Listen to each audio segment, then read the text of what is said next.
Stage पर तशरीफ फरमा हमारे जिला अध्यक्ष प्रशांत महासागर जी और संगठन मंत्री आजाद समाज पार्टी प्रवेश कुमार जी, जिला महासचिव रजनीश वाल्मीकि जी और हमारे सुनील कुमार एडवोकेट साहब और यहाँ पर बिजनौर के कोने कोने से दूर दराज से तशरीफ़ लाए हमारे तमाम साथीगण यहाँ पर मौजूद हैं। मैं उन सभी का दिल की गहराइयों से इस्तकबाल करता हूँ, खैर मकदम करता हूँ जी। आज यहाँ पर पहली बार मुझे बोलने का मौका मिला। सबसे पहले हमारे आदर्श नेता माननीय सांसद और आजाद समाज पार्टी कांशीराम के राष्ट्रीय अध्यक्ष एडवोकेट चंद्रशेखर आजाद जी को अपना आदर्श नेता मानते हुए और विश्व रत्न और कानून मंत्री बाबा साहब भीमराव अंबेडकर जी को खिरादे अकीदत पेश करता हूं और शोषित वंचित गरीब मजलूम बेसहारा और 6,743 जातियों में को जोड़ने वाले एक धागे में पिरोने वाले मान्यवर साहब कांशीराम जी को मैं भी खिराजे अकीदत पेश करता हूं। साथ ही साथ तमाम उलेमा जिन्होंने देश की आज़ादी में अपना रोल निभाया और अपनी कुर्बानी दी और देश की सीमा पर हमारी सुरक्षा करते हुए शहीद हुए तमाम फौजी भाइयों को याद करते हुए मैं अपनी बात को शुरू करना चाहता हूं। देखिए, आज हम यहाँ पर जो इकट्ठा हुए हैं वो उसका क्या मतलब है। हमारा यहाँ इकट्ठा होने का एक उद्देश्य है। ये संगठन है भीम आर्मी भारत एकता मिशन। ये एक आर्मी है, ये एक बहुजनों की आर्मी है, ये एक फौज है। इस फौज का मतलब आप सभी जानते होंगे कि जहां पर बहुजनों के साथ अगर कोई वाद विवाद झगड़ा उनको सताया जाता है तो सबसे पहले ये भीम आर्मी की फौज वहां पहुंचती है। 100 नंबर की पुलिस वहां नहीं पहुंच पाएगी जिस तरह से भीम आर्मी की फौज सबसे पहले वहां पहुंचने का काम करती है। भाइयों बहनों, और भारत एकता मिशन, भारत में एकता, अमन, शांति, भाईचारा कायम रहे, इसलिए भीम आर्मी एक भारत एकता मिशन का गठन किया गया था। भाइयों बहनों, मैं आपसे सभी से कह देना चाहता हूं कि हमें अपने संगठन को मजबूत करना है। आज हम यहाँ पर जितने भी लोग यहाँ इकट्ठा हैं, हमें ये संख्या बढ़ानी है। आने वाली मीटिंग में मुझे लगता है कि आप लोग ये सुनकर जाएंगे, मैं आपका छोटा भाई हूं और मैं अभी सीख ही रहा हूं। ऐसा नहीं है कि मैं सब कुछ सीखा हुआ हूं। मैंने 2-3 मीटिंग ज्वाइन की है, लेकिन हमारे समाज के लोग जागरूक क्यों नहीं हो पा रहे हैं। उनको जागरूक होना पड़ेगा। जागरूक होंगे तभी हम अपने हक अधिकार कानून को जानेंगे। भीम आर्मी भारत एकता मिशन एक ऐसा संगठन जिस संगठन के द्वारा भाई चंद्रशेखर आजाद जी को संसद भेजने का काम भीम आर्मी भारत एकता मिशन का है। मैं आपसे बता देना चाहता हूं कि भीम आर्मी भारत एकता मिशन का जब से गठन हुआ है, मैं 2019 से इस संगठन में काम कर रहा हूं। भाई राजन कुमार गौतम जी के द्वारा मेरी ज्वाइनिंग हुई थी और उनके साथ मैंने मुरादाबाद, अमरोहा, बिजनौर में साइकिल यात्रा भी की। हम कई जगह धर्मशालाओं में रुके।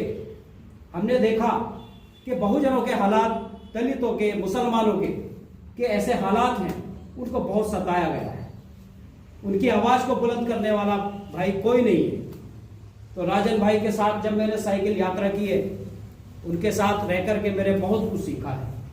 मिशन को कैसे मजबूत करना है, जिस तरह से हमारे समाज को तोड़ने का काम इन सवर्ण और ब्राह्मणों के द्वारा किया जा रहा है।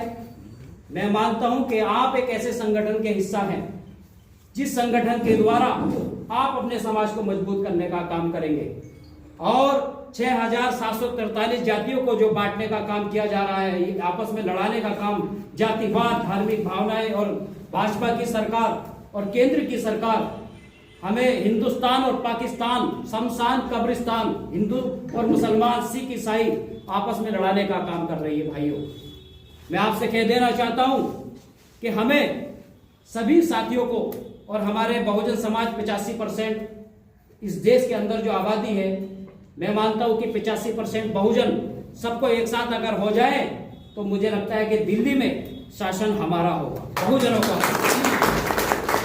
आज 15% हम पे राज कर रहा है, वो 15% 85% का जो है शोषण कर रहा है। शिक्षा के क्षेत्र में, स्वास्थ्य के क्षेत्र में, न्याय के क्षेत्र में हमारा दमन हो रहा है। शिक्षा का निजीकरण किया जा रहा है। हर एक क्षेत्र में आप देख रहे होंगे कि निजीकरण, आपको पता है कि हमारा दलितों का और मुसलमानों का जो आरक्षण है उस पे एक तलवार लटकी हुई है।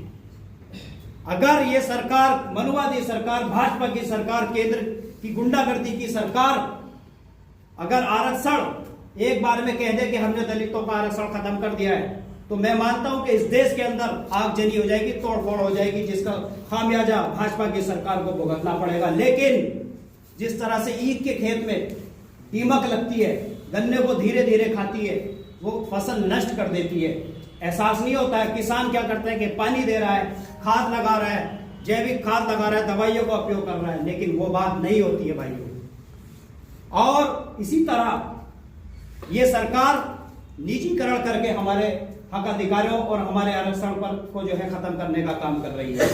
आपने देखा होगा कि अभी हाल फिलहाल का ही मसला है कि जो आरटीओ विभाग है, एआरटीओ विभाग में, ये विभाग में निजीकरण तेजी के साथ चल रहा है, जहां पर हम लोग चुन करके अपने मेहनत के साथ वहां जाते थे, सरकारी नौकरियां पाते थे, वो काम खत्म होने वाला है। फौज में आप देख रहे होंगे कि अग्निवीर योजना निकाल करके 4 साल की जो है नौकरी इस भाजपा सरकार ने जो है 4 साल का सिस्टम तैयार किया है। और इसी तरह आप देखना, मैं बैंकिंग क्षेत्र में भी रहा हूं कि बैंकिंग क्षेत्र में हमारी बात होती रहती है, वहां भी अग्निवीर की तरह संविदा पे जो है भर्तियां होंगी, वहां पर भी जो है आरक्षण जो हम लोग जो है अपनी मेहनत के साथ नौकरी पा रहे हैं, वो काम खत्म होने वाला है। इसीलिए मैं आपसे कह देना चाहता हूं कि आप सब लोगों की मजबूती, आप सब लोग इकट्ठा होंगे तो मैं मानता हूं कि ये सरकार जो तरह तरह के कानून हमारे खिलाफ सौंप रही है, ये सरकार ये कानून हम लागू नहीं होने देंगे। और मैं आपसे देखिए अपनी बात को खत्म करते हुए ये कह देना चाहता हूं कि हमारे यहाँ पर तमाम सम्मानित साथी बैठे हुए हैं, बात कुछ लंबी हो गई है। मैं अपने जिला अध्यक्ष महोदय से एक विनती करना चाहता हूं कि अध्यक्ष महोदय कि जिले लेवल पे जो मीटिंग होती है, एक मीटिंग जिला लेवल पे भी करें बिजनौर में, क्योंकि यहाँ पर लोग नहीं पहुँच पाते हैं, बहुत दूर पड़ता है। आप जिले लेवल पे मीटिंग करें, वहाँ पे बहुत सारे एडवोकेट जुड़ने के लिए तैयार हैं, मैं आपसे बता देना चाहता हूँ। और जिस दिन हमारे संगठन में वकीलों का जो है यूनिट बढ़ेगी, हम लोग इकट्ठा होंगे, वकील लोग एक साथ आएंगे, आप देखना क्रांति आएगी। पढ़े लिखे लोग भीम आर्मी संगठन के अंदर आने पर आप देखना कि समाज बहुत मजबूती के साथ आगे बढ़ेगा। और देखिए, मैं अपनी बात को, अपने साथियों को भी मैं मौका देना चाहता हूं कि वो भी अपनी बात रखें। मैं अपनी बात को यहीं पर विराम देते हुए सभी को क्रांतिकारी जय भीम, जय भारत, जय संविधान।